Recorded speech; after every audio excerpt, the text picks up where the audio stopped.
Society for the visually হ্যান্ডিক্যাপ্টের পক্ষ থেকে পড়ছি চন্দ্রলেখা সেনা। দ্বিতীয় শ্রেণীর সহজ পাঠ, দ্বিতীয় ভাগ, রবীন্দ্রনাথ ঠাকুর। প্রথম পাঠ। বাদল করেছে, মেঘের রং ঘন নীল, ঢং ঢং করে 9টা বাজলো। বংশু ছাতা মাথায় কোথায় যাবে? ও যাবে সংসারবাবুর বাসায়, সেখানে কংসবধের অভিনয় হবে। আজ মহারাজ হংসরাজ সিংহ আসবেন, কংসবধ অভিনয় তাকে দেখাবে। বাংলাদেশে তার বাড়ি নয়। পৃষ্ঠা 2। তিনি পাংশুপুরের রাজা, সংসারবাবু তাঁরই সংসারে কাজ করেন। কাংলা, তুই বুঝি সংসারবাবুর বাসায় চলেছিস? সেখানে কংসবধে সং সাজতে হবে। কাংলা, তোর ঝুড়িতে কি? ঝুড়িতে আছে পালং শাক, পিড়িং শাক, ট্যাংরা মাছ, চিংড়ি মাছ। সংসারবাবুর মা চেয়েছেন। দ্বিতীয় পাঠ। পৃষ্ঠা 3। আজ আদ্যনাথবাবুর কন্যার বিয়ে তাঁর এই শল্যপুরের বাড়িতে। কন্যার নাম শ্যামা, বরের নাম বৈদ্যনাথ। বরের বাড়ি অহল্যাপাড়ায়। তিনি আর তার ভাই সৌম্য পাটের ব্যবসা করেন। তার এক ভাই ধৌম্যনাথ কলেজে পড়ে আর রম্যনাথ স্কুলে। 4। আদ্যনাথ বড় ভালো লোক, দান ধ্যান পুণ্য কাজে তার মন। দেশের জন্য অনেক কাজ করেন, সবাই বলে তিনি ধন্য। আদ্যনাথবাবু তার ভৃত্য সত্যকে আমার কাছে পাঠিয়েছিলেন। আমি বলেছি তার কন্যার বিবাহে অবশ্য যাব। এখানে এসে দেখি আঙিনায় বাদ্য বাজছে। চাষিরা এবছর ভালো শস্য পেয়েছে, তাই তারা ভিড় করে এসেছে। ভিতরে ঢুকি, সাধ্য কি। অগত্যা বাইরে বসে আছি, দেখছি ছেলেরা খুশি হয়ে নৃত্য করছে, কেউ বা ব্যাট বল খেলছে। নিত্যস্মরণ ওদের ক্যাপ্টেন।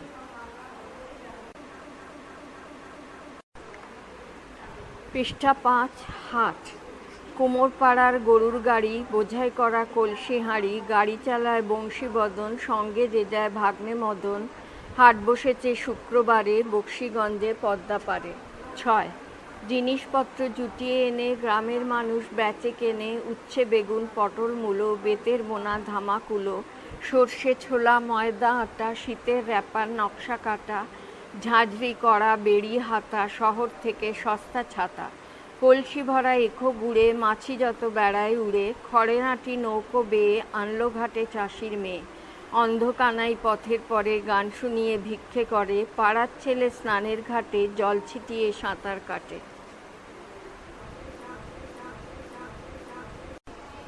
তৃতীয় পাঠ। পৃষ্ঠা 7। আজ মঙ্গলবার, পাড়ার জঙ্গল সাফ করবার দিন। সব ছেলেরা দঙ্গল বেঁধে যাবে। রঙ্গলাল বাবু এখনই আসবেন, আর আসবেন তাঁর দাদা বঙ্গবাবু। সিঙ্গি, তুমি দৌড়ে যাও তো, অনঙ্গ দাদাকে ধরো। মোটর গাড়িতে তাদের আনবেন, সঙ্গে নিতে হবে কুড়ুল। পৃষ্ঠা 8। কোদাল, ঝাঁটা, ঝুড়ি। আর নেব ভিঙ্গি ম্যাথরকে। এবার পঙ্গপাল এসে বড় ক্ষতি করেছে। ক্ষিতিবাবুর ক্ষেতে একটি ঘাস নেই। অক্ষয়বাবুর বাগানে কপির পাতাগুলো খেয়ে সাঙ্গ করে দিয়েছে। পঙ্গপাল না তাড়াতে পারলে এবার কাজে ভঙ্গ দিতে হবে। ঈশানবাবু ইঙ্গিতে বলেছেন তিনি কিছু দান করবেন।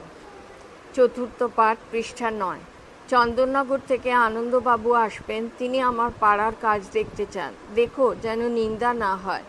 ইন্দুকে বলে দিও তাঁর আতিথ্যে যেন খুঁত না থাকে।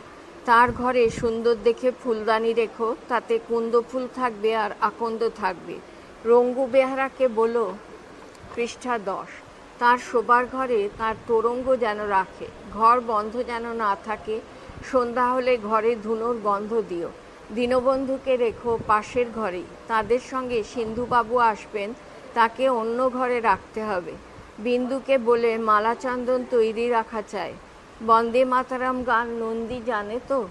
সেই অন্ধ গায়ককে ডেকে এনো, সে তো মন্দ গায় না।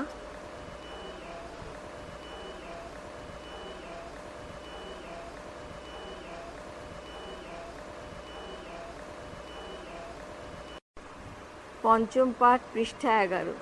বর্ষা নেমেছে, গরমি আর নেই। থেকে থেকে মেঘের গর্জন আর বিদ্যুতের চমকানি চলছে। শিলং পর্বতের ঝর্ণার জল বেড়ে উঠল। কর্ণফুলী নদীতে বন্যা দেখা দিয়েছে। সর্ষে ক্ষেত ডুবিয়ে দিলে দুর্গানাথের আঙিনায় জল উঠেছে। তার দরমার বেড়া ভেঙে গেল। পৃষ্ঠা 12। বেচারা গরুগুলোর বড় দুর্গতি। এক হাঁটু পাঁকে দাঁড়িয়ে আছে। চাষিদের কাজকর্ম সব বন্ধ। ঘরে ঘরে সর্দি কাশি। কর্তাবাবু বর্ষাতি পরে চলেছেন, সঙ্গে তাঁর আর্দালি তুর্কি মিয়া। গর্ত সব ভরে গিয়ে ব্যাঙের বাসা হলো, পাড়ার নর্দমাগুলো জলে ছাপিয়ে গেছে।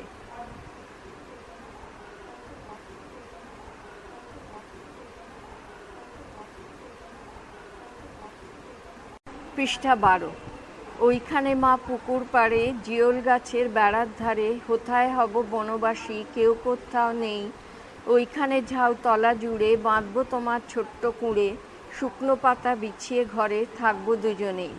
বাঘ ভাল্লুক অনেক আছে, আসবে না কেউ তোমার কাছে, দিনরাত্রির কোমর বেঁধে থাকবো পাহারাতে। রাক্ষসেরা ঝোপে ঝাড়ে মারবে উকি আড়ে আড়ে, দেখবে আমি দাঁড়িয়ে আছি ধনুক নিয়ে হাতে। পৃষ্ঠা 14। আঁচলেতে খই নিয়ে তুই যেই দাঁড়াবি দাঁড়ে, অমনি যত বনের হরিণ আসবে সারে সারে। শিংগুলি সব আঁকা বাঁকা, গায়েতে দাগ চাকা চাকা, লুটিয়ে তারা পড়বে ভুঁয়ে পায়ের কাছে এসে। ওরা সবাই আমায় বোঝে, করবে না ভয় একটুও যে, হাত বুলিয়ে দেব গায়ে বসবে কাছে ঘেঁষে। ফলসা বনে গাছে গাছে ফল ধরে মেঘ ঘনিয়ে আছে, ওইখানেতে ময়ূর এসে নাচ দেখিয়ে যাবে। শালিকরা সব মিছিমিছি লাগিয়ে দেবে কিচিমিচি, কাঠবেড়ালি ল্যাচটি তুলে হাত থেকে ধান খাবে।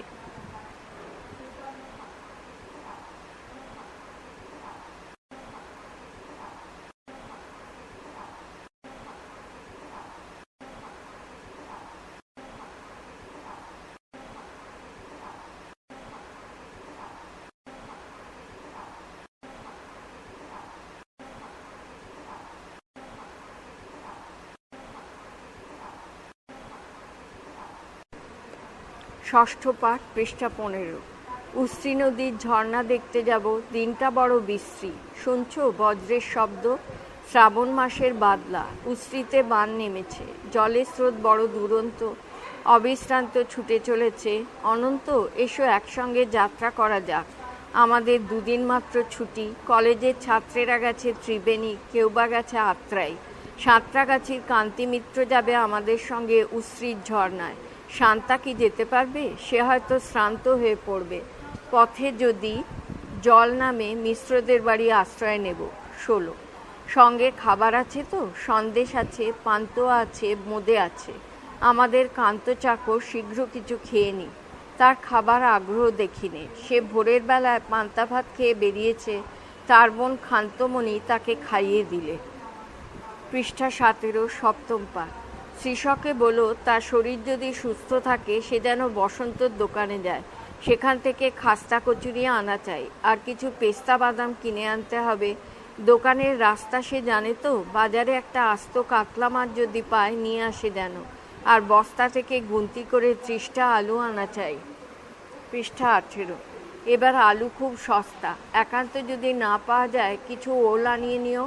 রাস্তায় রেঁধে খেতে হবে, তার ব্যবস্থা করা দরকার। মনে রেখো, কড়া চাই, খুন্তি চাই, জলের পাত্র একটা নিও। অত ব্যস্ত হয়েছ কেন? আস্তে আস্তে চলো, ক্লান্ত হয়ে পড়বে যে।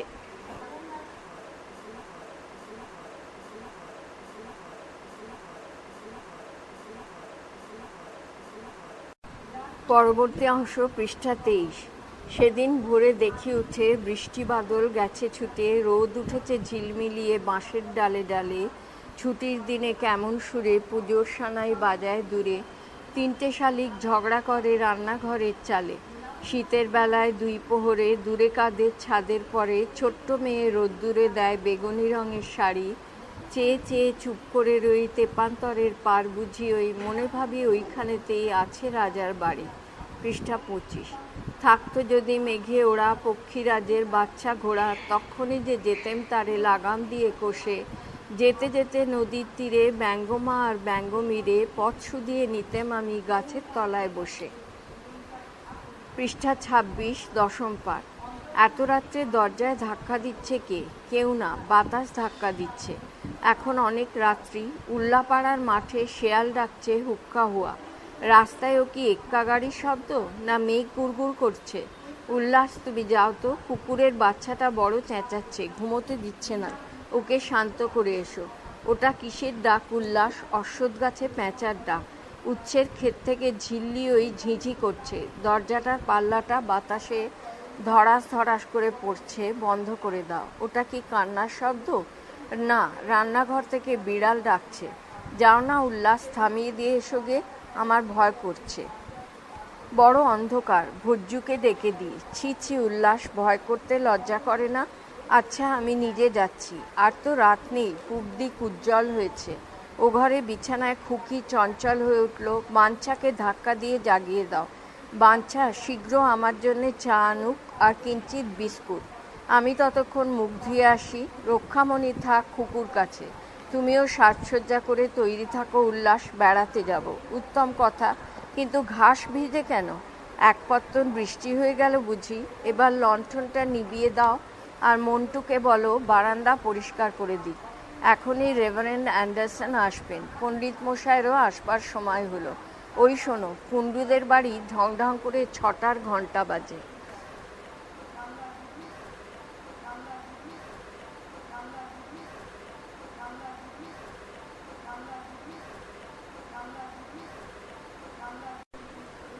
পরবর্তী অংশ ছড়া। আকাশ পারে পূবের কোণে, কখন যেন অন্য মনে ফাঁক ধরে ওই মেঘে। মুখের চাদর সরিয়ে ফেলে বন্ধ চোখের পাতা মেলে আকাশ ওঠে জেগে। ছিঁড়ে যাওয়া মেঘের থেকে পুকুরে রোদ পড়ে মেঘে, লাগায় ঝিলিমিলি। বাঁশবাগানের মাথায় মাথায়, তেঁতুল গাছের পাতায় পাতায় হাসায় খিলিখিলি।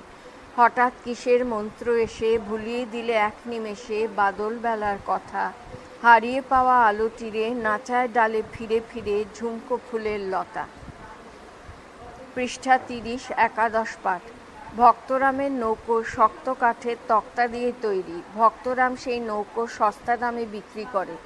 শান্তিনাথ বাবু কিনে নেন। শক্তিনাথ আর মুক্তিনাথ দুই ভাই। যে পাড়ায় থাকেন তার নাম জেলে বস্তি।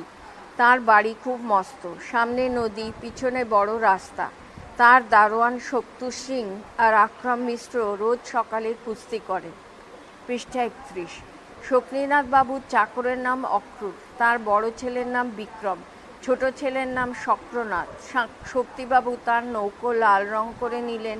তার নাম দিলেন রক্তজবা। তিনি মাঝে মাঝে নৌকায় করে কখনো তিস্তা নদীতে, কখনো আত্রাই নদীতে, কখনো ইছামতিতে বেড়াতে যান।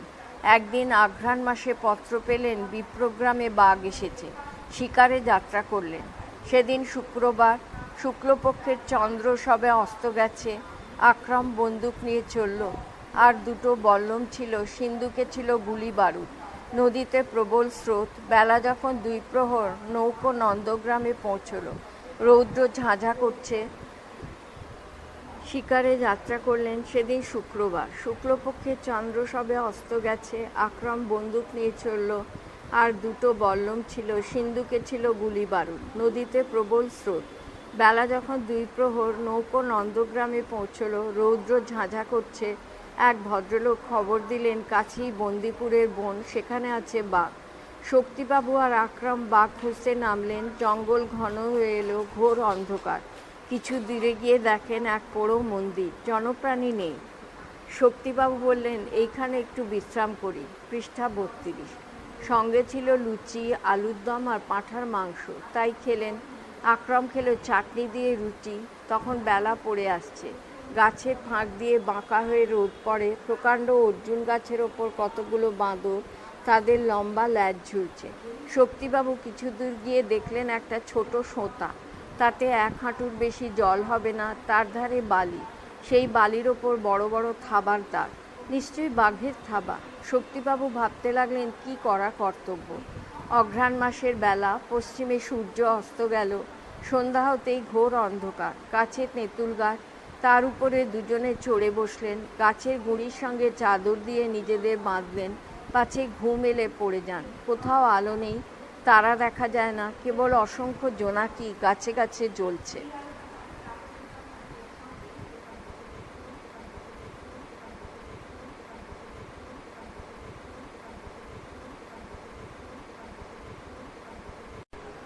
পৃষ্ঠা 33। শক্তিবাবুর একটু নিদ্রা এসেছে। এমন সময় হঠাৎ ধপ করে একটা শব্দ হওয়াতে চমকে জেগে উঠলেন। দেখলেন কখন বাঁধন আলগা হয়ে আকরাম নিচে পড়ে গেছে। শক্তিনাথ তাকে দেখতে তাড়াতাড়ি নেমে এলেন। হঠাৎ দেখেন কাছেই অন্ধকারে দুটো চোখ জ্বলজ্বল করছে। কি সর্বনাশ, এ তো বাঘের চোখ। বন্দুক তোলবার সময় নেই। ভাগ্যে দুজনের কাছে দুটো বিজলি বাতির মশাল ছিল, সে দুটো যেমনি হঠাৎ জ্বালানো অমনি বাঘ ভয়ে দৌড় দিলে। সে রাত্রি আবার দুজনের গাছে কাটল। পরের দিন সকাল হলো। পৃষ্ঠা 34। কিন্তু জঙ্গলের মধ্যে রাস্তা মেলে না, যতই চলে জঙ্গল বেড়ে যায়। গায়ে কাঁটার আঁচড় লাগে, রক্ত পড়ে, খিদে পেয়েছে, তেষ্টা পেয়েছে। এমন সময় মানুষের গলার শব্দ শোনা গেল। একদল কাঠুরিয়া কাঠ কাটতে চলেছে। শক্তিবাবু বললেন, তোমাদের ঘরে নিয়ে চলো, রাস্তা ভুলেছি, কিছু খেতে দাও। নদীর ধারে একটা ঢিবির পরে তাদের কুঁড়ে ঘর, গোল পাতা দিয়ে ছাওয়া। কাছে একটা মস্ত বট গাছ, তার ডাল থেকে লম্বা লম্বা ঝুড়ি নেমেছে। সেই গাছে যত রাজ্যের পাখির বাসা। কাঠুরিয়ারা শক্তিবাবুকে আক্রমকে যত্ন করে খেতে দিলে। তালপাতার ঠোঙায় এনে দিলে চিঁড়ে আর বনের মধু, আর দিলে ছাগলের দুধ। নদী থেকে ভাঁড়ে করে এনে দিলে জল। রাত্রে ভালো ঘুম হয়নি, শরীর ছিল ক্লান্ত। শক্তিবাবু বটের ছায়ায় শুয়ে ঘুমোলেন। পৃষ্ঠা 35। বেলা যখন 4 প্রহর, তখন কাঠুরিয়াদের সর্দার পথ দেখিয়ে নৌকোয় তাদের পৌঁছিয়ে দিলে। শক্তিবাবু 10 টাকার নোট বের করে বললেন, বড় উপকার করেছ, বকশিস লও। সর্দার হাত জোর করে বললে, মাফ করবেন, টাকা নিতে পারবো না, নিলে অধর্ম হবে। এই বলে নমস্কার করে সর্দার চলে গেল। একদিন রাতে আমি স্বপ্ন দেখিনু, চেয়ে দেখো বলে যেন বিনু। চেয়ে দেখি ঠোকাঠুকি বর্গা করিতে, কলিকাতা চলিয়াছে নড়িতে নড়িতে। ইটে গড়া গন্ডার বাড়িগুলো সোজা, চলিয়াছে দুধদার জানালা দরজা। রাস্তা চলেছে যত অজগর সাপ, পিঠে তার ট্রাম গাড়ি পড়ে ধূপধাপ। দোকান বাজার সব নামে আর ওঠে, ছাদের গায়েতে ছাদ মরে মাথা কুটে। হাওড়ার ব্রিজ চলে মস্ত সে বিছে, হ্যারিসন রোড চলে তার পিছে পিছে। মনুমেন্টের দোল যেন খ্যাপাহাতি, শূন্যে দুলায় সুর উঠিয়াছে মাতি। আমাদের স্কুল ছোটে হন হন, অঙ্কের বই ছোটে ছোটে ব্যাকরণ। ম্যাপগুলো দেয়ালেতে করে ছটফট, পাখি যেন মারিতেছে পাখার ঝাপট। ঘণ্টা কেবলই দোলে ঢং ঢং বাজে, যত কেন বেলা হোক তবু থামে না যে। লক্ষ লক্ষ লোক বলে, থামো থামো, কোথা হতে কোথা যাবে, একই পাগলামো। কলিকাতা শোনে না কো চলার খেয়ালে, নৃত্যের নেশা তার স্তম্ভে দেয়ালে। পৃষ্ঠা 37। আমি মনে মনে ভাবি, চিন্তা তো নাই, কলিকাতা যাক না কো সোজা বোম্বাই। দিল্লি লাহোরে যাক, যাক না আগ্রা, মাথায় পাগড়ি দেব পায়েতে নাগরা। কিংবা সে যদি আজ বিলাতেই ছোটে, ইংরেজ হবে সবে বুট হ্যাট কোটে। কিসের শব্দে ঘুম ভেঙে গেল যেই, দেখি কলিকাতা আছে কলিকাতাতেই।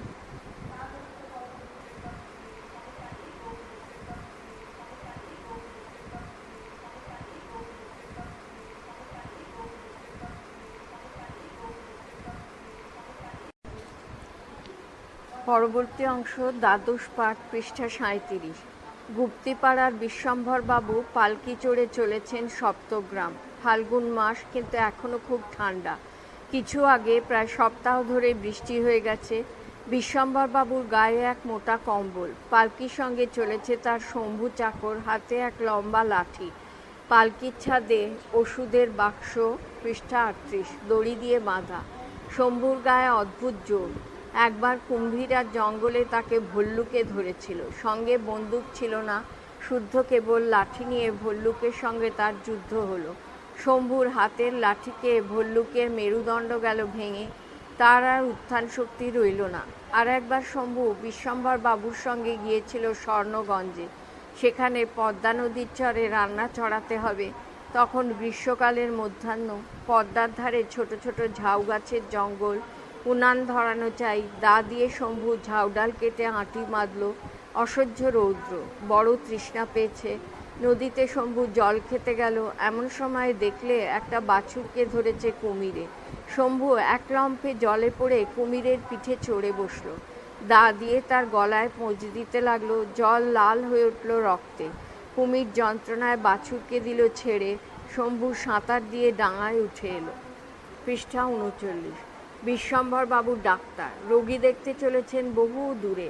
সেখানে স্টিমার ঘাটের স্টেশন মাস্টার মধু বিশ্বাস। তার ছোট ছেলের অম্লশূল বড় কষ্ট পাচ্ছে। বিষ্ণুপুরের পশ্চিম ধারের মাঠ প্রকাণ্ড, সেখানে যখন পালকি এলো তখন সন্ধ্যা হয়ে এসেছে। রাখাল গরু নিয়ে চলেছে গোষ্ঠে ফিরে। বিশ্বম্ভরবাবু তাকে ডেকে জিজ্ঞাসা করলেন, ওহে বাপু, সপ্তগ্রাম কত দূরে বলতে পারো? পৃষ্ঠা 40। রাখাল বললে, আজ্ঞে সে তো 7 ক্রোশ হবে, আজ সেখানে যাবেন না। পথে ভীষ্মহাটের মাঠ, তার কাছে শ্মশান, সেখানে ডাকাতের ভয়। ডাক্তার বললেন, বাবা, রোগী কষ্ট পাচ্ছে, আমাকে যেতেই হবে। তিলপনি খালের দ্বারে তখন পালকি এলো। রাত্রি তখন 10টা। বাঁধন আলগা হয়ে পালকির ছাদ থেকে ডাক্তারের বাক্সটা গেল পড়ে। ক্যাস্টর অয়েলের শিশি ভেঙে চূর্ণ হয়ে গেল। বাক্সটা তো ফের শক্ত করে বাঁধলে, কিন্তু আবার বিপদ। খাল পেরিয়ে আন্দাজ 2 ক্রোশ পথ গেছে, এমন সময় মরমর করে ডান্ডা গেল ভেঙে, পালকিটা পড়ল মাটিতে। পালকি হালকা কাঠে তৈরি। বিশ্বম্ভরবাবুর দেহটি স্থূল। আর উপায় নেই, এইখানেই রাত্রি কাটাতে হবে। ডাক্তারবাবু ঘাসের ওপর কম্বল পাতলেন, লণ্ঠনটি রাখলেন কাছে, শম্ভুকে নিয়ে গল্প করতে লাগলেন। পৃষ্ঠা 41। এমন সময় বেহারাদের সর্দার বুদ্ধু এসে বললে, ওই যে কারা আসছে, ওরা ডাকাত, সন্দেহ নেই। বিশ্বম্ভরবাবু বললেন, ভয় কি, তোরা তো সবাই আছিস।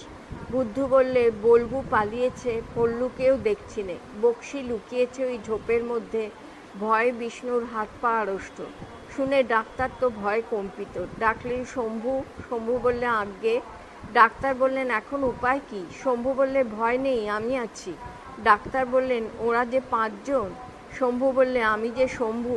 এই বলে উঠে দাঁড়িয়ে এক লম্ফ দিলে, গর্জন করে বললে, খবরদার। ডাকাতেরা অট্টহাস্য করে এগিয়ে আসতে লাগলো। তখন শম্ভু পালকি সেই ভাঙা ডান্ডাখানা তুলে নিয়ে ওদের দিকে ছুঁড়ে মারলে। তারই একঘায়ে 3 জন একসঙ্গে পড়ে গেল। তারপরে শম্ভু লাঠি ঘুরিয়ে যেই ওদের মধ্যে ঝাঁপিয়ে পড়ল, বাকি 2 জনে দিল দৌড়। তখন ডাক্তারবাবু ডাকলেন, শম্ভু। শম্ভু বললে, আজ্ঞে। বিশ্বম্ভরবাবু বললেন, এইবার বাক্সটা বের করো। শম্ভু বললে, কেন, বাক্স নিয়ে কি হবে? ডাক্তার বললেন, ওই 3টে লোকের ডাক্তারি করা চাই, ব্যান্ডেজ বাঁধতে হবে। পৃষ্ঠা 43। রাত্রি তখন অল্পই বাকি। বিশ্বম্ভরবাবু আর শম্ভু 2 জনে মিলে 3 জনের শুশ্রূষা করলেন। সকাল হয়েছে, ছিন্ন মেঘের মধ্য দিয়ে সূর্যের রশ্মি ফেটে পড়ছে। একে একে সব বেহারা ফিরে আসে। বলগু এলো, পল্লু এলো, বক্সির হাত ধরে এলো বিষ্ণু। তখনও তার হৃৎপিণ্ড কম্পমান।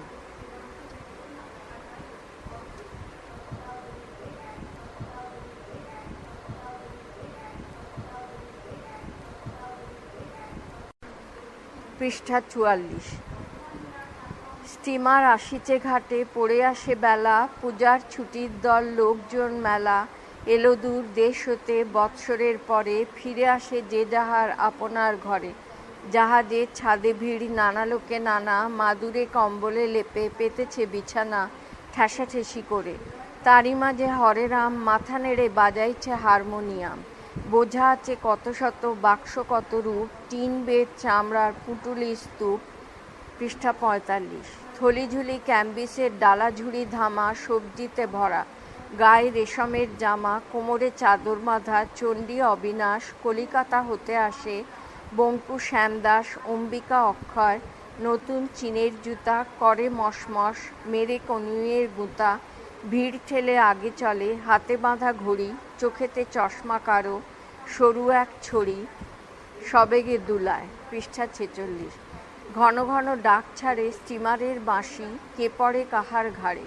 সবাই সবার আগে যেতে চায় চলে, ঠেলাঠেলি বকাবকি। শিশু মার কোলে চিৎকার স্বরে কাঁদে। গড় গড় করে নোঙর ডুবিল জলে, শিকলের ডোরে জাহাজ পড়িল বাঁধা। সিঁড়ি গেল নেমে, ইঞ্জিনের ধকধকি, সব গেল থেমে। কুলি কুলি ডাক পড়ে, ডাঙা হতে মুটে দূরদার করে এলো দলে দলে ছুটে। তীরে বাজাইয়া হাঁড়ি, গাহিছে ভজন, অন্ধ বেণী। যাত্রীদের আত্মীয় স্বজন অপেক্ষা করিয়াছে, নাম ধরে ডাকে, খুঁজে খুঁজে বের করে যে চায় যাহাকে। চলিল গরুর গাড়ি, চলে পালকি ডুলি, শ্যাকরা গাড়ির ঘোড়া উড়াইল ধুলি। পৃষ্ঠা 47। সূর্য গেল অস্তাচলে, আধার ঘনালো। হেথা হোথা কেরোসিন লণ্ঠনের আলো দুলিতে দুলিতে যায়। তার পিছে পিছে মাথায় বোঝাই নিয়ে মোটেরা চলিছে। শূন্য হয়ে গেল তীর। আকাশের কোণে পঞ্চমীর চাঁদ ওঠে। দূরে বাঁশবনে শেয়াল উঠিল ডেকে। মুদির দোকানে টিম টিম করে দ্বীপ জলে একখানে।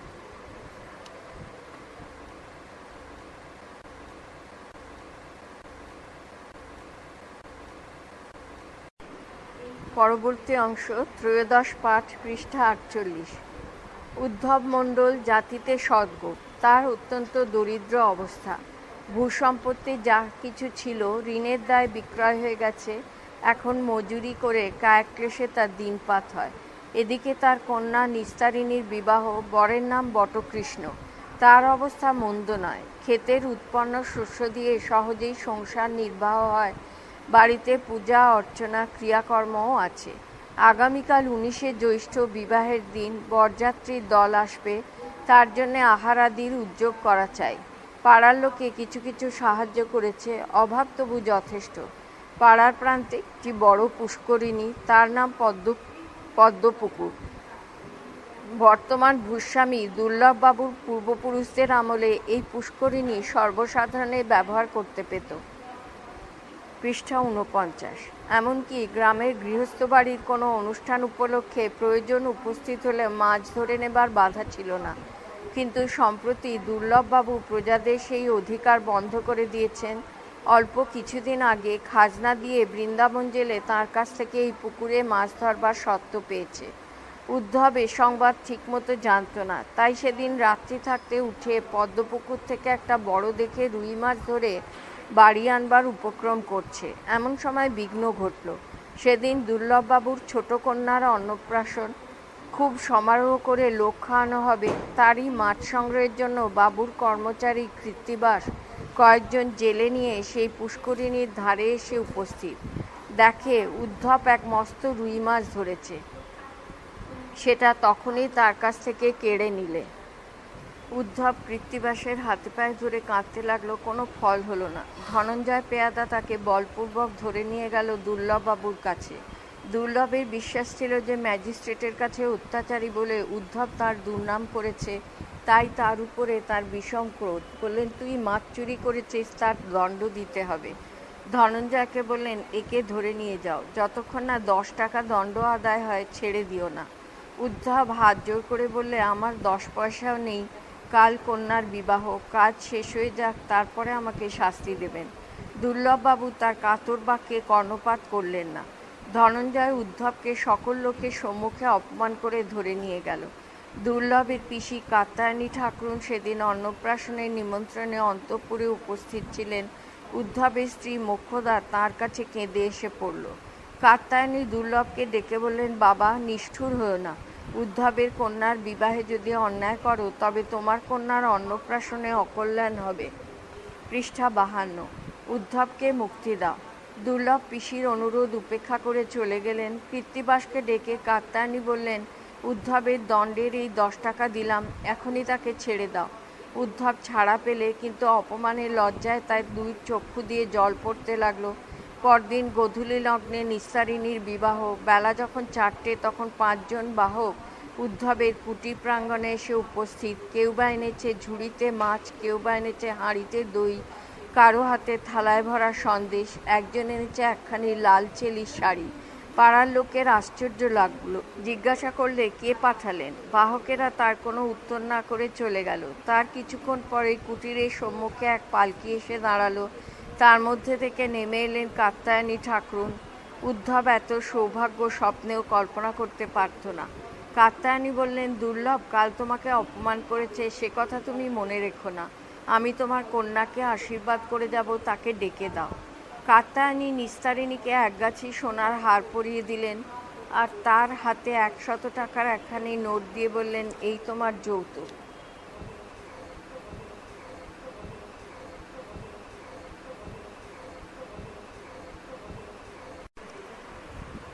রবীন্দ্রনাথ ঠাকুরের সহজপাঠ, দ্বিতীয় ভাগ, 54 পাতা পড়ছি। অঞ্জনা নদী তীরে চন্দনী গায়ে পোড়ো মন্দিরখানা, গঞ্জের মায়ের জীর্ণ ফাটল ধরা এক কোণে তারি, অন্ধ নিয়েছে বাসা কুঞ্জ বিহারী। আত্মীয় কেহ নাই, নিকট কি দূর, আছে এক ল্যাজ কাটা ভক্ত কুকুর। আর আছে একতারা বুক খেতে ধরে গুনগুন গান গায় গুঞ্জন স্বরে। গঞ্জের জমিদার সঞ্জয় সেন দুমুঠো অন্ন তারে 2 বেলা দেন। পৃষ্ঠা 55। সাতকড়ি ভঞ্জের মস্ত দালান কুঞ্জ সেখানে করে প্রত্যুষে গান।